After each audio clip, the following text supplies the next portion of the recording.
Hey, what is going on, guys? It is Young here, and today I'm back on our Fortnite video, and in today's video I'm going to give you guys some solo tips and tricks in this video.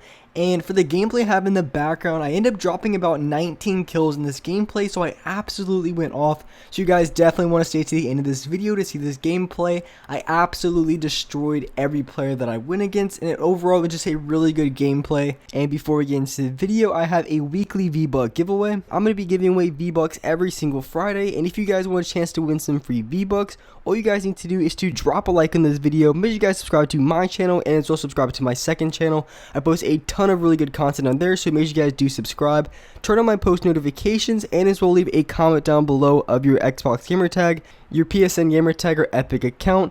And if you guys would like to support me as a creator in the item shop, all you have to do is go over to the item shop, go into the bottom right hand corner, support a creator, and type in my code. My code is Young Humor. Type it in and you guys will have me supported as a creator.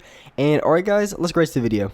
Alright, so in this video, I wanted to be talking over my gameplay because like I said, I ended up dropping 19 kills. I absolutely went off. So I want to go through this gameplay and really talk about and explain exactly what I did that allowed me to drop 19 kills and as well get the win here in this gameplay. And the thing that was surprising was I was actually able to drop 19 kills only coming out of spawn with about 2 or 3. I basically had 2 kills. So I got the first kill on this player, and then I'm going to be able to pick off the second player right here, and then I'm going to be running towards the rifts, and as I'm running to the rifts, I hear like grenades thrown in the middle of Paradise, literally for no reason. There was nobody else, but there was just one guy throwing grenades, so I ended up running back right here, and then I ended up fighting the player that was back in the backside of Paradise. So just being able to pick off 19 kills that only having 3 off spawn is honestly pretty impressive. And so one thing that I really noticed when I was in these games, and just right there for an instance, one thing that I might do is I honestly might change my sensitivity. I honestly might raise it just a little bit, because I've had trouble when maybe in a really close quarter someone's like next to me, and then you know when you're right next to a player you really have to move your crosshair a lot more, because if they're from a far distance you don't have to move it that much, but the closer they are the more you have to move your crosshair. And one thing that I've been getting screwed over to is I haven't been able to consistently hit a ton of my shots when they're right next to me, especially if they move in different directions, because I'm not able to keep up with my sensitivity. So for those of you guys who don't know, I play on a 0.65 X and Y, and so I've been thinking about increasing it to a 0.7, which would give me a little bit more leeway when it comes to aiming and just adjusting my shots when they're point blank. Because other than that, my sensitivity is really good. I have no problems. I can aim very well and everything like that. So the only issue I have is when they're point blank right next to me. I just haven't been able to hit as many shots as I want to. So that's something that I might do, and I might cover that in a future video. So I might actually end up raising my sensitivity pretty soon, because I know a lot of you guys ask about my settings a lot. So coming out of Mega Mall, you're going to notice there's going to be a player right in front of me. And the first thing I did is, of course, I landed on top to get the chug splashes, but I landed on top because I like to mention in a lot of my videos, I like to start out. Every single time I go into the gunfight, I automatically want to start from high ground. And that's exactly what I did. I could have easily landed on the player and try to win a shot from right there, but honestly the best way to go about it, the best way to play it, is start from high ground, land on top. And since you already have high ground at the beginning of the fight, you don't have to worry about trying to do a lot of high ground retakes, crazy builds, and burning a lot of mats for no reason. It just works better because a lot of players you're going to be going against are going to be just straight turtled up at the beginning of the fight. They're at least trying to build up, and if they try to build up on you and you already have high ground, that gives you such an advantage to get a lot of shots, especially with the combat shotgun and the range it has. You can easily get like a 50 to 80 damage per shot. You can literally hit them twice very easily without them being able to cover themselves or build. So just starting from high ground at the beginning of the fight is just going to give you such an advantage every single time. I can't stress that enough. And honestly, one of the best tips that I can give you guys when it comes to being able to win a lot of your gunfights very consistently without having to burn through a lot of mats and losing a lot of HP during the fight. So right after I kill this player that I'm currently fighting, the next player that I go against, I wanted to do something that I do all the time in a lot of my fights. So I'm boxed in, maybe I'm trying to get off a heal, but whatever the case may be, I'm boxed in and there's going to be a player outside of my box. They're going to try to mine in, shoot out my wall. And so what I'm going to do is I'm just going to hold my wall down and just not let them come in.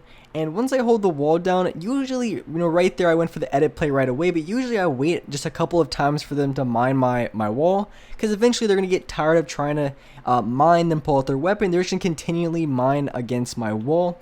And as you guys saw when I was fighting that player and I went for the edit, that guy was completely caught off guard, had no idea I was going to go for the edit, and just a really easy kill for me because I completely caught the guy off guard. And that's something that I do a lot, especially in a fight like that where he's going up against me after I won a fight, so he has no idea if I'm a good builder, he has no idea if I'm a good editor. So if you're a player who's really good at editing, very good at aiming, you're going to have such an advantage in that fight because the player that you're going against isn't going to have any idea how good of a player you are, because if they know you're a very good player, they're going to expect you to go for an edit play right away. And that's why I always recommend just holding the wall for at least, I would say, 3 to 4 mines. So they sit outside, they pickaxe the wall 3 or 4 times. I would wait at least that before you go for any sort of play. And just for the reason being, a lot of times after the 3rd or 4th or maybe even 5th try on retaking the wall, a lot of the times they're going to get lazy and they're not going to have their guard up as much, which means it's going to be a lot easier to go for shots on them and being able to hit your shots. Because of course when they're going into the fight after like the 2nd time they mine the wall or the 1st time they mine the wall, they're going to expect you to make a play. But if you're just sitting there holding the build, not really doing anything, they're going to play really lazy and they're going to expect you not to be that good of a player. So if you are good at aiming, you are good at hitting your shots, you're going to have such an advantage in that fight because the other player is going to underestimate how good you actually are, and you're going to be able to kill them very easily. And so the next fight that I'm going to go into is also another really important thing when you go into fights. And so even if you do have the advantage, say maybe you already have high ground, maybe you already have the wall edit, one thing you have to be careful of is if you're going against another player from maybe they're inside of a box and you have the wall and you're going to go for an edit, you just have to know the other player already knows you're going to go for that play, which means, so right here I could have easily shot out the floor, but the reason why I didn't and I didn't go for a replace on that because I already knew the guy was going to be looking straight up and he was going to be expecting me to do it. So that's the one downfall. Even if you get control of their wall, one thing you do have to consider once you get control of their wall is just for them to just continually just stare at the wall and wait for the edit play, because it's going to be a lot harder for you to get your shot off, because if they're already aiming down their sights and waiting for you to go for an edit, they're going to be already ready for the play and they're going to be able to get the shot off way before you.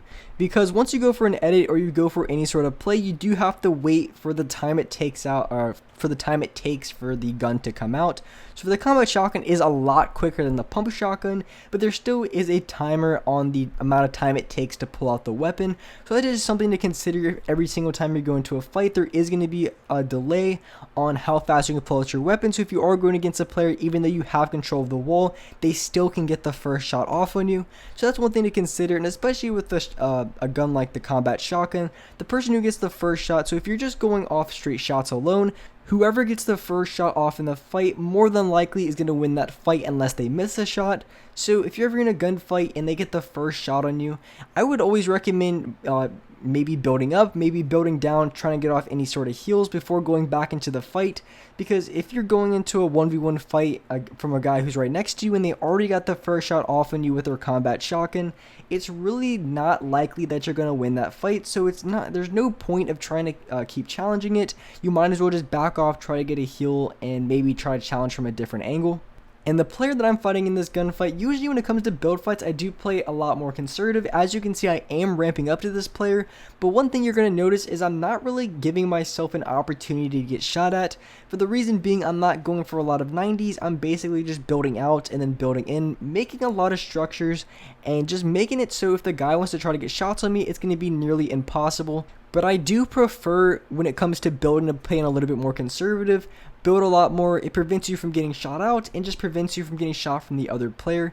And the only downfall of that is a lot of times you're not going to be able to get high ground because you have to go for extra builds or stuff like that just so you can be able not to get shot. Because when it comes to building, there's builds that allow you to build really fast, but sometimes it could cost you when it comes to being shot out. It's very easy, and at the same time you can be exposed when you're ramping up. So the best way to go about it, because it really doesn't serve you any justice to get high ground if you take a shot for like 70 or 100 damage before you do so. You want to be able to get high ground at the same time you still want to have all of your HP. So I would recommend playing a little bit more conservative when it comes to building. That's what I always recommend doing. I don't really care to build as fast as possible. The only time I really care about building fast or editing fast is if I'm in a box or another player's in a box, I want to go for a quick shot before they can be ready for it, and that's exactly what I do here. I take control of the wall, I go for the quick edit and get the shot off even before the player could react, and I was able to get the finish on him and get 19 kills in this game. And with that being said, that's gonna wrap it up for this video. If you guys enjoyed this video, if you guys like it, make sure you guys do drop a like, subscribe to the channel if you haven't already, turn on my notifications so you guys can get notified for every single new video, and alright guys, I'll see you next video.